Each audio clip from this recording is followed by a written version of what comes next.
Okay, there we go. And again, welcome everyone to our webinar today. Before we get started, I'm going to give you a little overview of who AirTAP is. So just so you know that this webinar series is being sponsored by MnDOT's Office of Aeronautics, and it's administered by the Airport Technical Assistance Program, which is also known as AirTAP for short. We are located at the Center for Transportation Studies at the University of Minnesota. So AirTAP actually began in 2000. It was the first of its kind in the nation to provide specialized yet practical resources across the state for those who operate, maintain, and administer Minnesota's public use airports. Minnesota's general aviation personnel across the state have had access to targeted information and training to reduce costs and improve the overall quality, safety, and efficiency of airport operations.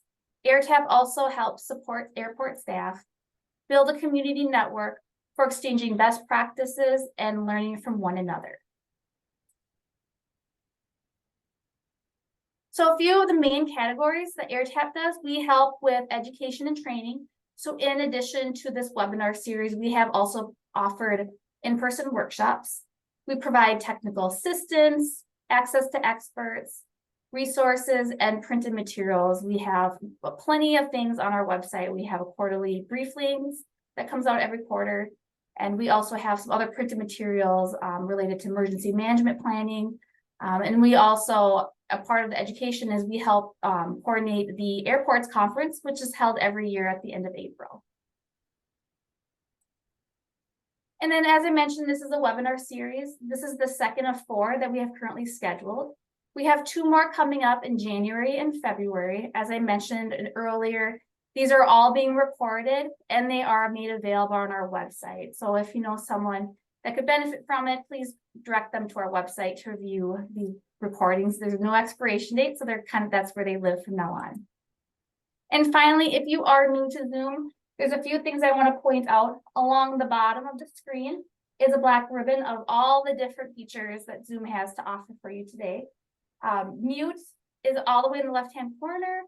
Feel free to unmute yourself if you want to have more dialogue with the presenters today. Otherwise, just keep it muted. Again, video, feel free to share your video or have it turned off. You can also see all the participants. There's also a chat feature. So if you have any questions as they're speaking, we encourage you to enter it into the chat field.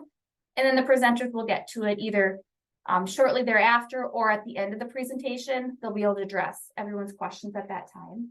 Shared screen is live for everyone. So I would encourage you not to mess with the shared screen. And again, feel free to use any of the reaction icons throughout the presentation. And so now I am really excited to introduce you to our 2 speakers today. They are Marcus Watson and Nancy Nisler with the FAA.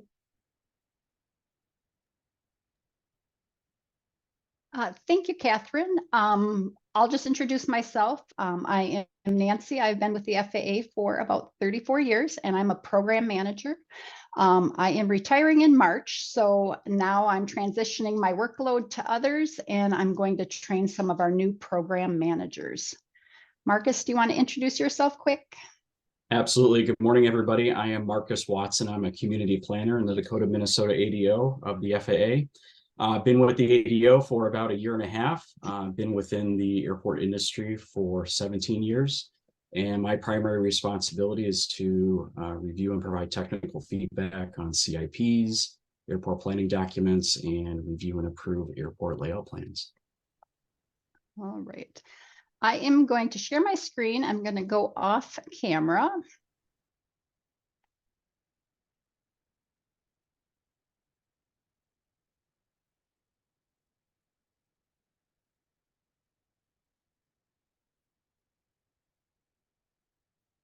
I'm going to try sharing it again. It's being shared, Nancy. Oh, are you? Okay, great. Yeah, we see it, yeah. Okay.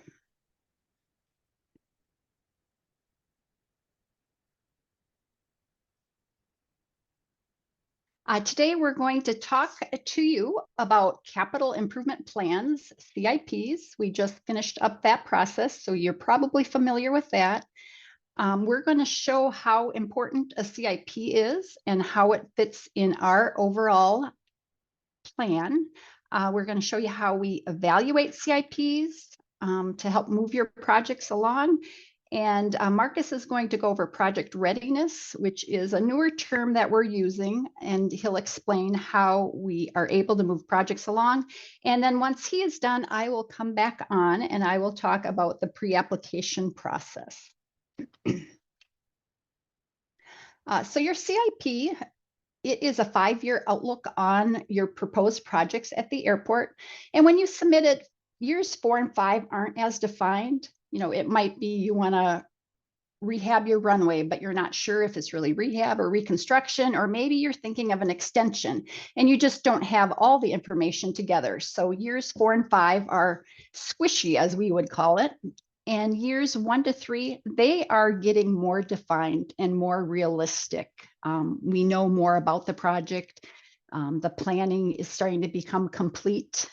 So we realize that the different years in your CIP are going to start out broad and then get more defined as we go along.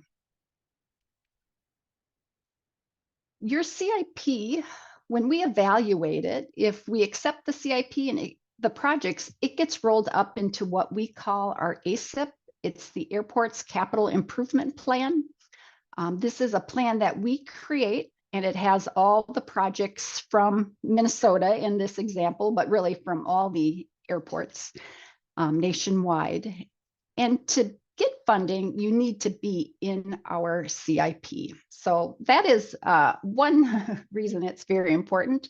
Another reason it is important, it is going to determine how your non-primary entitlement allocation. For general aviation airports, they typically receive $150,000 a year for non-primary entitlements. But this really is determined by how much you have in your CIP. So you need to show that you have $750,000 of entitlement projects or development, I'll say, in your CIP to be able to get that $150,000 a year. And it has to be construction type projects. Planning and land and equipment don't fall into that $750,000. So when you do your CIP for 5 years, you'll want to make sure that you have enough projects, at least $750,000, to be able to get that $150,000 a year. Say if you only had $500,000, that means you would only get, we would divide that by 5 years and you would get $100,000 a year. And that's kind of a check we do too in our office. We'll run a report and make sure that you do have that $750,000. So that is another reason why it's very important to have a decent CIP. The next reason it's important is that it is going to let FAA know that you may have a potentially large project that we will really have to expend resources and time to help you move that project along. Larger projects are going to have more planning. They might have more environmental requirements. We're going to have to work out a funding strategy. Is it going to be, if it can't be within your entitlement dollars, would it qualify for discretionary? If it's a runway project, it might be that you need new instrument approach procedures for this modified runway, whether it's extended or a new runway. And that's a process within the FAA that we hear can take anywhere from 18 months to 3 years. Those timeframes change somewhat. If it is a runway project, maybe you're impacting FAA equipment. You're going to have to move FAA-owned navigational aids. And that is a reimbursable agreement that is needed with tech ops to be able to move that equipment. And their work plan is out 3 years. So you're going to want to get into their work plan early enough so all of this can come together when the project is done.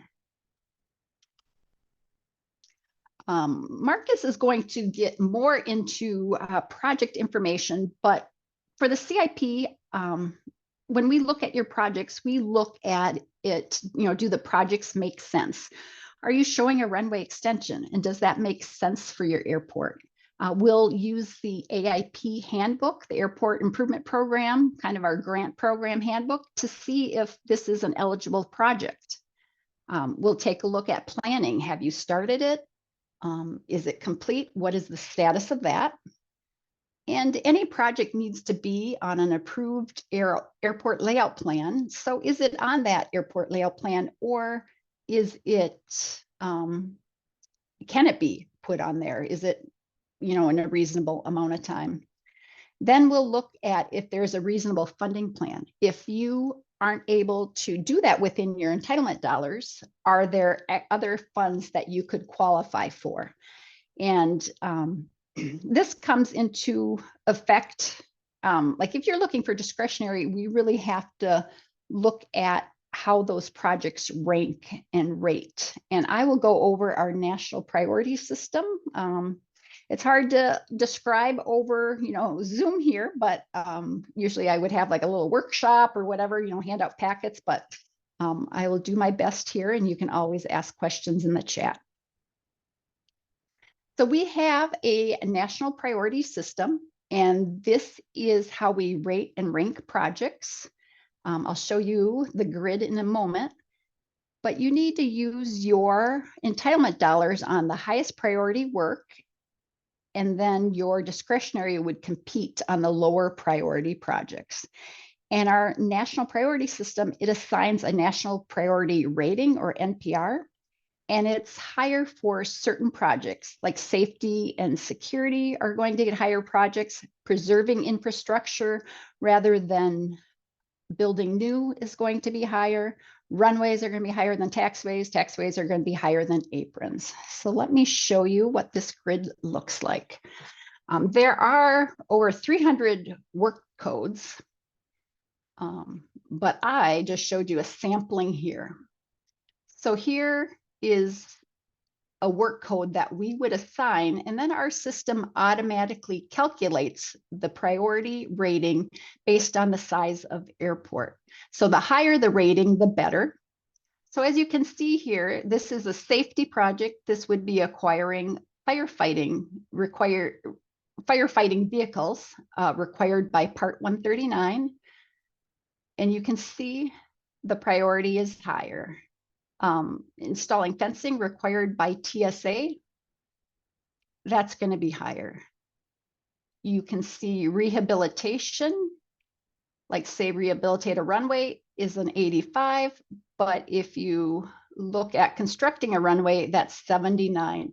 So that shows rehabilitation, preserving what you have, is higher than building new. Here you can see runways, like in this example is an 85. And then taxiways, an 80, apron work, a 73. So it goes lower, runways are going to be higher, taxiways, and then aprons. And then you can see other projects down here, like say a snow removal building is a 55, an access road 51, terminal 46, fencing not required by TSA 35, and hangars are a 29. And we have different priority cutoffs each year based on projects nationwide. So some years the cutoff might be a 68. So projects that are above a 68 could compete for discretionary. Projects below that might not have a chance. It's also based on the size of airport. And these are commercial service, or these are airports that have commercial service. So we rate those as like a large hub, medium hub, small hub, non-hub. We don't have any medium or small hubs in Minnesota. So I just showed the large hub and the non-hub category for commercial service. So you can see Minneapolis would be our large hub, and then non-hubs would be like Duluth, Rochester, St. Cloud. And you can see that like our vehicles, we call the firefighting vehicles, at Minneapolis would be a 93. At the smaller commercial service, it's an 87. And then let's just look at a runway rehab. Say you're going to do that at General Aviation Airport. We have the General Aviation airports divided into 4 columns, and they call them asset categories. It's been around since about 2012. And the busier your airport is, the more aviation activity you have, the more based aircraft, if they're closer to large population centers, they're going to be a higher priority ranking or NPR than an airport that's less busy, less aircraft, less of a population center. And to give you an idea of what that looks like, here's a couple airports, like Aiken would be in this basic category. Albert Lee is in the local category, and Alexandria is in the regional category. This national category are airports like Flying Cloud, downtown St. Paul, and Anoka that have extreme amounts of traffic. So, and as I said, we enter these codes for your projects, and then these things are automatically calculated. So let's just go over one example. Say we have a general aviation airport that is in the local asset category, and they've been saving up their non-primary entitlements, and they have 450 available. They submit this in their CIP for year 2028. Rehab runway at 400,000, rehab taxiway at 200,000, access road at 50,000, and terminal building at 150,000. And I just made up these numbers so my example would work. We took a look at all these projects and we feel they are all warranted. They meet all the requirements for this example. So since they only have 450,000 available and they want 800,000, we have to check the NPRs, the national priority ratings on these to see if would these be eligible for additional funding, say discretionary. So we would go back to that table. We would go to the runway and then the local NPR for a local size airport. That would be a 79. For the taxiway, it's going to be a 74. And then you see access road is a 46 and terminal building is a 40. And I had said that typically it needs to be high 60s or above to even be eligible to compete for discretionary. It's not a guarantee. It's just eligible to compete because there could be many, many projects nationwide that are high priority. So to go back to the example, the access road and the terminal building, those were a lower priority, a 46 and a 40, and they're not going to receive discretionary for those projects. So they have $600,000 worth of projects that are a decent priority, but they only have $450,000. In this example, we could tentatively assign their entitlements to the highest priority work. So we would assign their entitlements to this $400,000, and then they still have $50,000 remaining. So then we would assign the $50,000 to this $200,000 project with the balance being $150,000. And that's something of a decent priority. And that's something that could be considered for discretionary. The two other projects, we would recommend if they had like the AIG, the bill allocated funds available, perhaps they want to use that money towards these projects, or else move them out another year and save up your entitlement dollars. And when we do this rating and ranking, the AIG is separate and independent of this. It doesn't fit into this rating and ranking at all. AIG, we don't rate and rank. AIG is just allotted to you and for any AIP eligible project. A few CIP tips that I would have for you. Years 1 and 3, like I said, should be more realistic. So you should know your AIP and your AIG or bill allocated balances. If you have, say, $400,000 in these buckets, and you come in with $800,000, and we don't know that you even needed discretionary or anything like that, those all need to have been conversations out in years 4 and 5. You need to get in line, get in the queue for discretionary projects.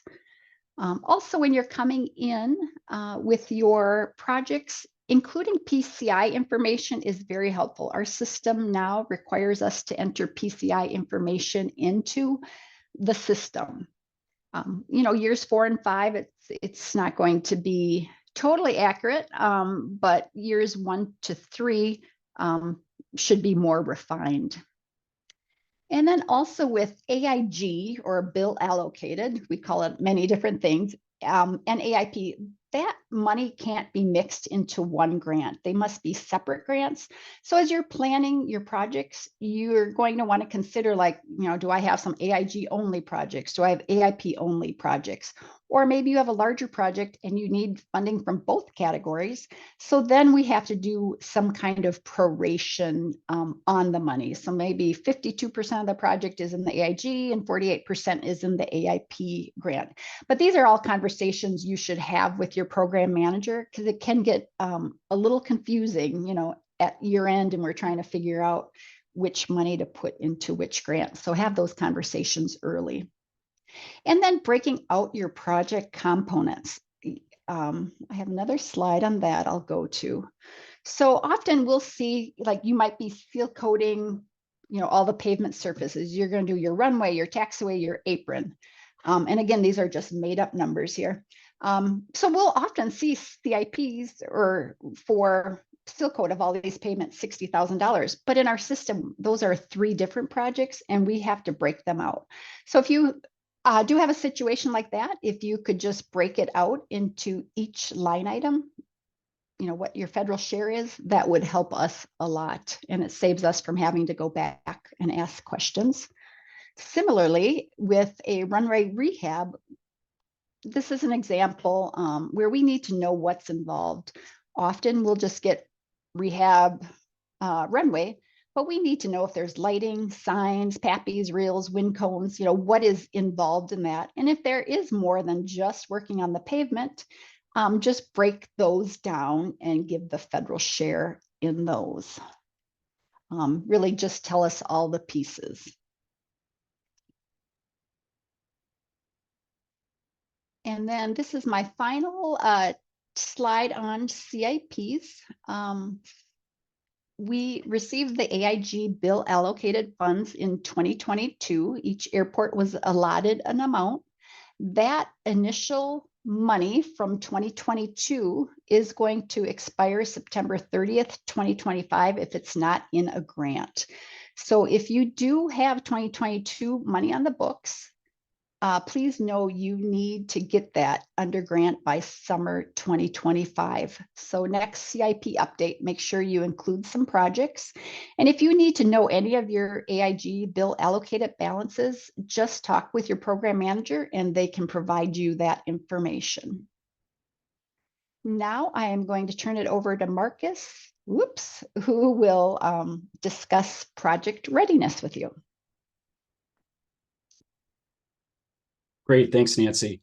Yeah, next we'll want to discuss transitioning your project from an idea on your CIP into a real project, into execution. So in doing so, like Nancy alluded to, we want to introduce a new term, project readiness.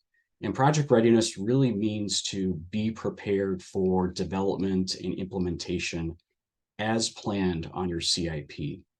So airports, as many of you know, have several requirements to meet ahead of receiving an FAA grant for a project. So some of the key questions to ask yourself when evaluating if your project is ready are all of your project's elements, have they been identified, including the connected project actions? Is all of your project planning complete? That's also a new term that we'll be talking about today. I have a slide on that coming up here in the presentation. Is the project's element shown on the airport layout plan? Is the environmental approval on track? So for example, for your fiscal year 24 projects that you submitted pre-applications for, have you completed your field studies now that winter is starting to set in? Is the funding plan achievable? Have you worked with, if you're a consultant, have you worked with your sponsors? If you're a sponsor, do you have your local funding secured and set aside for your fiscal year 24 projects or other projects that are listed on your CIP? Is it realistic on the local side, the state share, and then have you worked with the ADO on a funding plan for entitlements or discretionary asks? And finally, can I provide the information to the FAA on time? As you know, the FAA deadline for fiscal year pre-applications has passed. So it's vital to stay informed of impeding grant deadlines as they are announced from our office, and to ensure that you're aware of when those come about and you have necessary resources to meet those deadlines from grant season to grant season. Next slide, Nancy.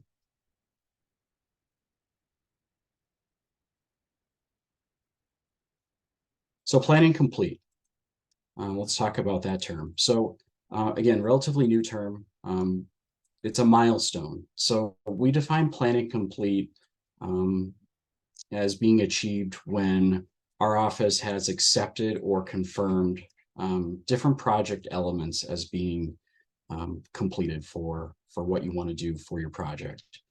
So number one, have we accepted the major scope elements for your project? So essentially, do you know what you want to do for your project? So one of the examples that Nancy mentioned earlier was pavement rehabilitation.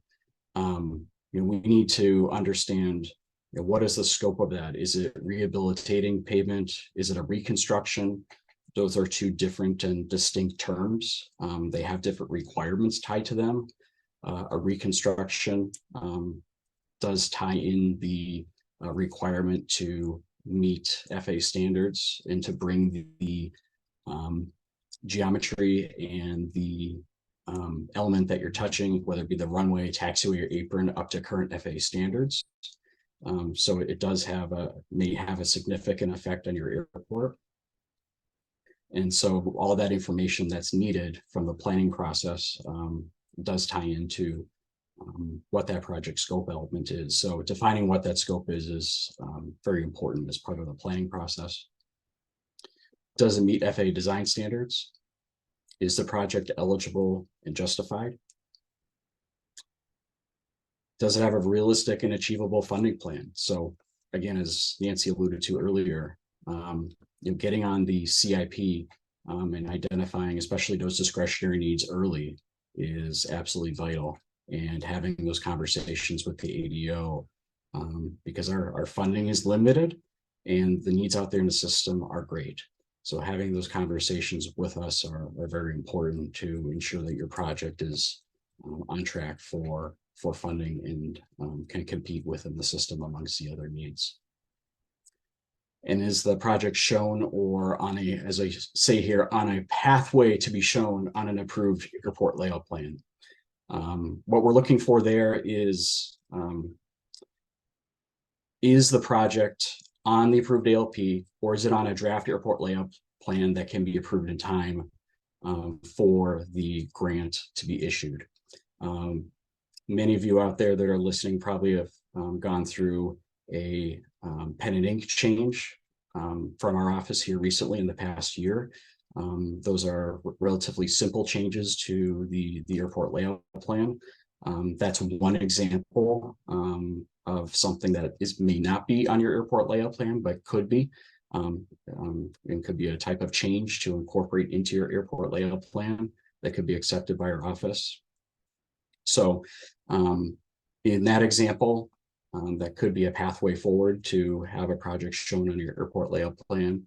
And we'd encourage you to work with our office to have a pathway for those types of projects to be shown on an ALP. A key item to remember here is all of those elements for planning complete is that we expect them to be completed and have that milestone achieved prior to submitting the pre-application. We need those questions answered prior to the project proceeding ahead. And the planning needs to be completed ahead of preparing any environmental documentation. And the reason for that is the project scope needs to be known in order for the potential impacts to the built and natural environment to be evaluated. Next slide, Nancy. So next we'll go through a couple examples to to actually go through just some of the questions that we'll ask to help you understand what planning complete might mean for different types of projects. But let's just keep in mind that each airport's unique. You've heard the term, you've seen one airport, you've seen one airport. So each airport has different considerations to evaluate during the planning phase. So we're just going to touch upon a couple of the common things that you might see at your airport as you venture into different types of projects. So for a runway project, we want to understand as you identify the project in with the FAA, what is the project scope? Again, rehab or reconstruct is one of the common items that we ask. What is the justified critical aircraft? Again, for this one, this is really important because the critical aircraft drives your runway design standards. It's the most demanding aircraft that has at least 500 annual operations at your airport. Oftentimes it drives the runway length and runway width. And if you're looking for a runway reconstruct, oftentimes that aircraft might trigger a new approval from our office for a critical aircraft determination. So there's some planning elements that may need to be satisfied prior to heading into getting to planning complete for that runway project for that element. One of the areas of emphasis for our office is runway safety areas at general aviation airports. So particularly for a runway reconstruction project, ensure that your runway safety areas meet standards. So those are the overruns on the sides and beyond the runway safety areas. Ensure that your runway line of sight meets standards, again, in particular for your reconstruct projects. Do your runway design standards and your approach surfaces meet standards? And if you're doing a runway project, consider the airfield lighting. Have you evaluated that? Have the conditions of the lighting that are out there at the airport been documented, and has that documentation been sent to the ADO to consider for the project for justification? Next slide, Nancy. Similarly for taxiway projects, again, identify project scope, critical aircraft. Taxiway projects, we're looking for information about the project to confirm that standards are met, that object separations are met as well, that standards are met in regards to airport design for not facilitating any direct access between the apron and runway. That's something that's relatively new within our design standards that we're looking to fix for reconstruction projects. Same goes for aircraft holding at runway ends and at runway intersections. Funding eligibility, many times in particular Minnesota, we find that the taxiways are built wider than what we can support financially, given our design standards today. So certainly take a look at that relative to funding participation and plan for that in your CIP. So for example, if your taxiway is built 40 feet wide and our standards can only participate in with the critical aircraft at 35 feet, ensure you're planning for that ahead of time, and that financially you have the local share to participate in the extra 5 feet of width and have a funding plan for that. Next slide. Apron projects, very similar with pavements. The one thing with apron projects in particular, I'll point to is the size and number of tie downs. We're looking for that information prior to the pre-application with the proposed layout of the aircraft tie downs, even prior to design, to show us what is your project and to document what is the demand, the size and number of parking positions to demonstrate that standards are met and that what the proposed project is needed at your airport, and that it does conform to standards, in particular the wingtip clearances from other objects. And again, as with taxiways, funding eligibility is a particular area that we have an interest in. The FAA is not able to participate in all areas of the pavement, just with our funding rules. So certainly take that into consideration as you put together a funding plan for that project. Next slide. Revenue generating projects, key item there is to look at the airport as a whole before going into those projects. As you saw with Nancy's presentation, those rank really low on our priority list. So at general aviation airports, those are being funded with non-primary entitlement funds or bill allocated funds. So those funds do for revenue generating projects do require that airside needs be met for the next 3 years. So ensure that the pavements are in good condition and that all of the airside needs are met for the next 3 years at the airport before endeavoring into those projects. That's something that we look for on our end.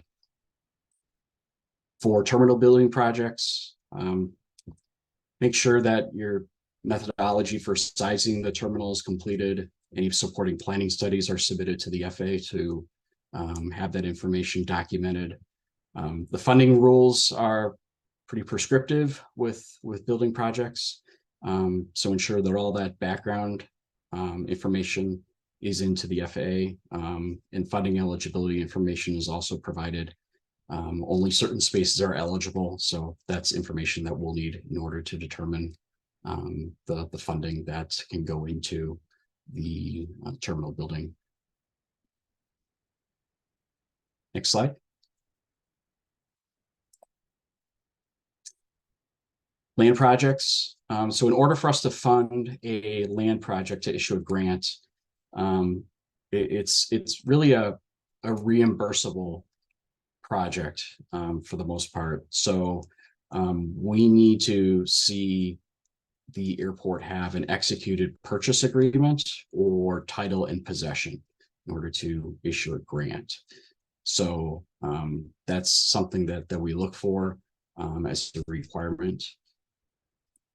The airport also needs the ability to obtain clear title to the property. So having the ability to obtain subordination agreements to clear any encumbrances is vital. For AWAS projects, and this is common in Minnesota with state funding, but the FAA does have approval authority for the ALP.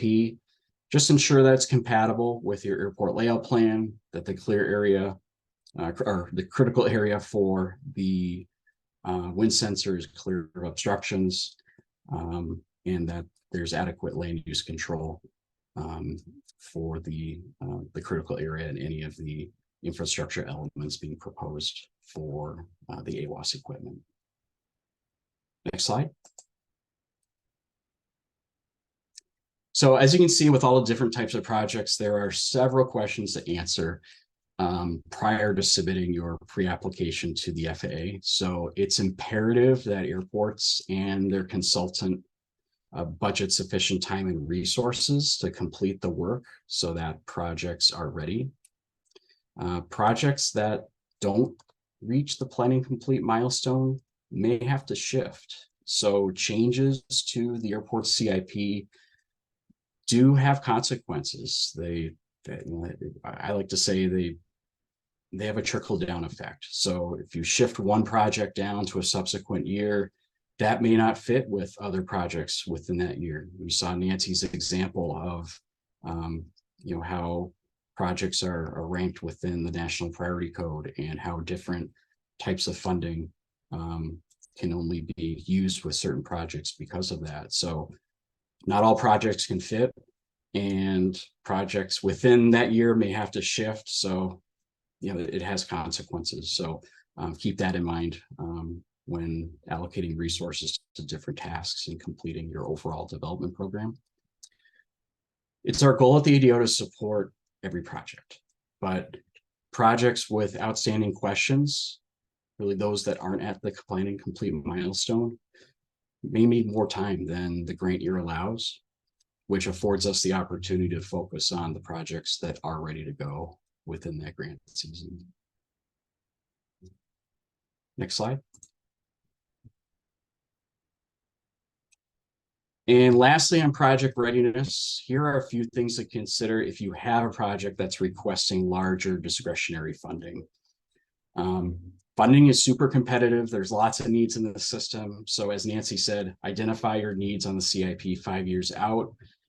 Sequence the projects to achieve planning complete to maintain the project schedule. So for example, for a larger development program like a runway extension or runway reconstruction that has design standard challenges, that may include putting in a focused planning study in your CIP to help answer some of these planning questions prior to proceeding to the environmental phase or design phase for those types of projects. So keep that in mind.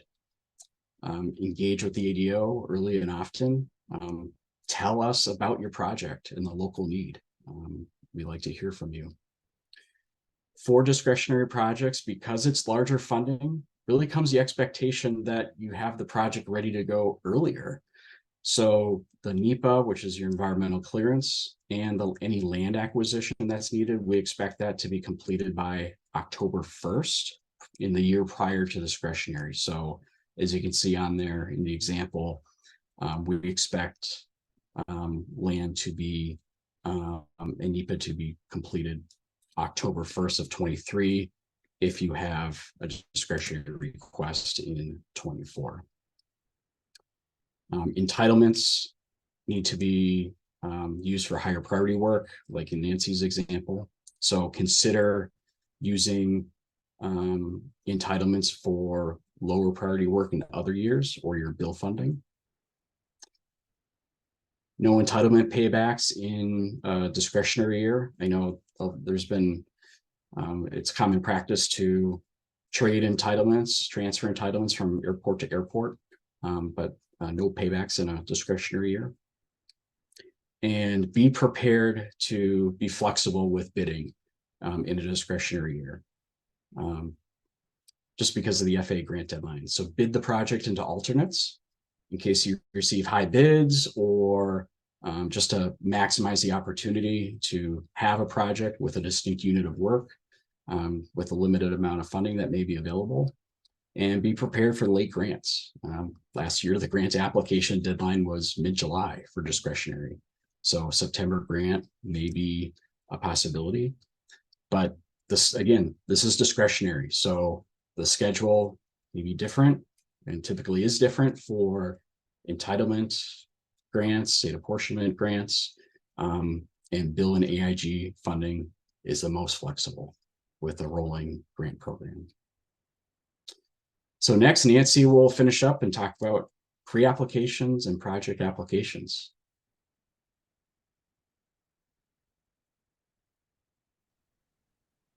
Thank you, Marcus.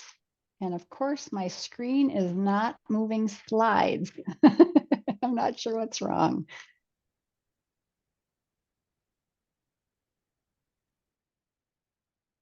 There we go. Pre-applications, those are required typically mid-October of our, it's the start of our fiscal year, which is October 1st. So it's at mid-October, start of our fiscal year, you would submit your pre-applications. So we just received them for our 2024 projects. They go to FAA and they go to your state partner at the same time over at MnDOT. We require the project narrative and justification. You do need to be convincing, include all work items. For example, like the seal coat project or the runway rehab project. Are you doing lights? Are you doing multiple pieces of pavement? So we do need all of that information in there, and we do need the PCI information for for pavement projects. We need cost estimates for all those components, like I showed earlier. We need a project sketch that shows all the work items and then the areas that you will disturb. Our EPSs, environmental protection specialists, need to see that. And then make sure your project narrative and your sketch are consistent. We do find times where they are not consistent, and that just requires extra time for us to go back to you. We just want to make sure that we have all the projects you want considered.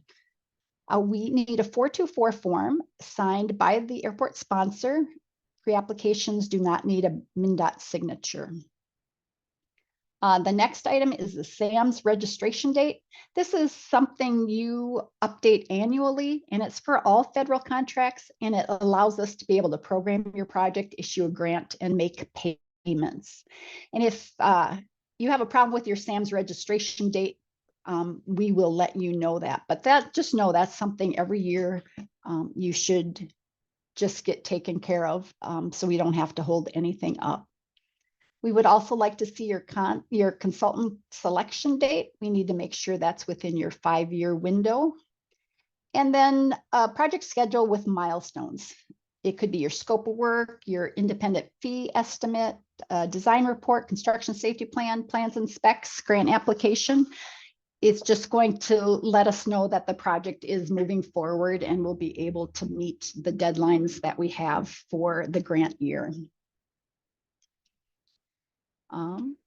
And you've heard this before, we do a final check. The program managers will sit down with the planners and the EPSs and managers and go over the projects. We just want to make sure the project is eligible and justified. And if your planning is complete, the answers to all of this will be yes. Is it on an approved ALP or is it in process? Do you have enough funding for it, or are you getting transfers from other airports? And then the environmental determination. We need to make an environmental determination on every project. And sometimes this environmental information comes in with the pre-application or follows shortly after that. Before we go ahead with any programming of a project, we do have to make sure that it's on an approved ALP or airspace and also has an FAA environmental determination. And again, like if your project isn't ready to go in 2024, talk to your program manager and planner, and we will try to work that into a 2025 grant and see where it fits in. Last year, we started doing pre-application review letters, and we will be doing those again. So we're reviewing all the pre-applications, and then you will get a letter back this is like a snip of it, and we'll indicate what information we need. And we would ideally like this information by February 15th so we can get the project moving forward. In the letter, we'll also have a section on the status of funding. So right now, FAA doesn't have a fiscal year 2024 appropriation yet for grant funding. So we can't program AIP funds right now. We still encourage you to work forward, get your project ready, but don't go take bids or anything until we do have our AIP allocation. For the bill allocated funds, we're able to program those, and we encourage you, if those are standalone grants for bill projects, we encourage you to move forward and obtain bids by June 15th. And applications, we don't have due dates published for those yet. Often they come through the Federal Register or guidance from headquarters. But once you have your bids on your projects, an application can be sent in. And last year, I'll just give you those dates. We were requiring grants with just entitlement dollars. We were requiring applications by May 5th. For discretionary grants, we were requiring applications by July 14th, and bill allocated was just 1 week later at July 21st. Again, we don't have these due dates yet, but I just wanted to give you an idea of what the timeframes were last year. At this time, we can open it for questions. And also if Erica Johnson from MnDOT is on, she is willing to share a little bit of information from MnDOT's point of view on how to move projects forward as well. Erica, are you on? I'm here, Nancy. Okay. So if you just give us an idea, that would be great. Yeah, I would say, the main thing for us is, there's kind of been some back and forth right now about pre-applications, applications, and what MnDOT is looking to have or require for on our end. And I think I was talking with Tracy Schmidt the other day, and I think what's kind of looking at for us to keep stuff going is for any pre-applications, we're not required, or we won't have MnDOT sign. It's just the sponsor on that.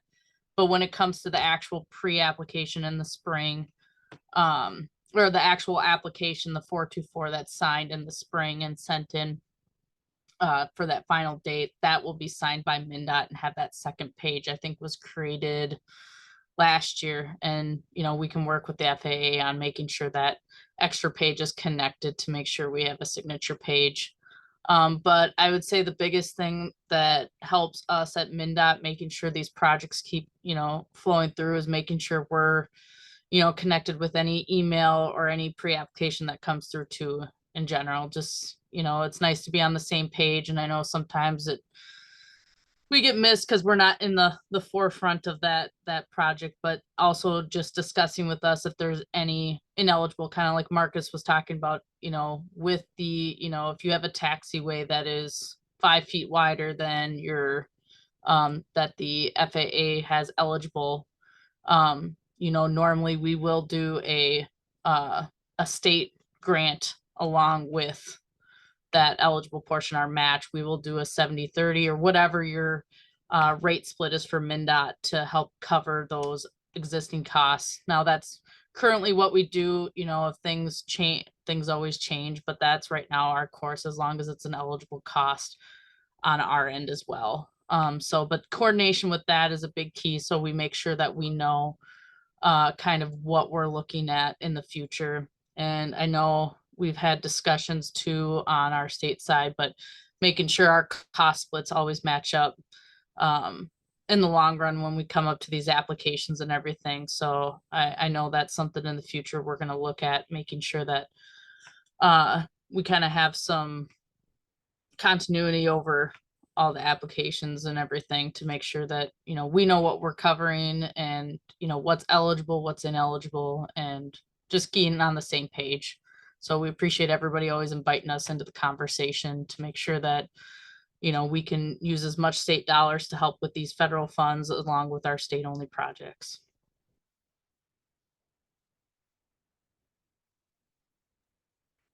Thank you, Erica. Mm-hmm. I'll turn it back over to Catherine. Yeah, thanks, Nancy and Marcus. Does anyone have any questions?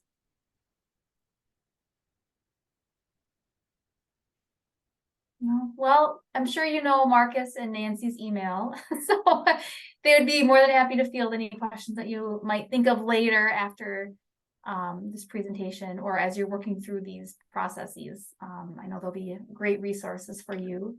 So on behalf of AirTAP, I want to thank you for spending an hour of your day with us today. It was highly valuable information. And again, it will be posted probably this afternoon on our website. So if you know anyone that's like, oh my gosh, they should know about this, please direct them to our website and we'll be able to get that out. And then later too, I'll be also sending just a thank you email for attending here. And it contains a link to a evaluation form, so if you could take a few minutes. We do value your input, and this really helps with our planning for next year. So again, thank you so much, everyone. Hopefully you can get outside and enjoy this great weather we're having before the real winter hits us. So again, thank you, Nancy. Thank you, Marcus, FAA, and Erica for being available for that little topic today. So yeah, thank you, everyone. Have a good one. Thanks, everybody. Thank Thank you. you.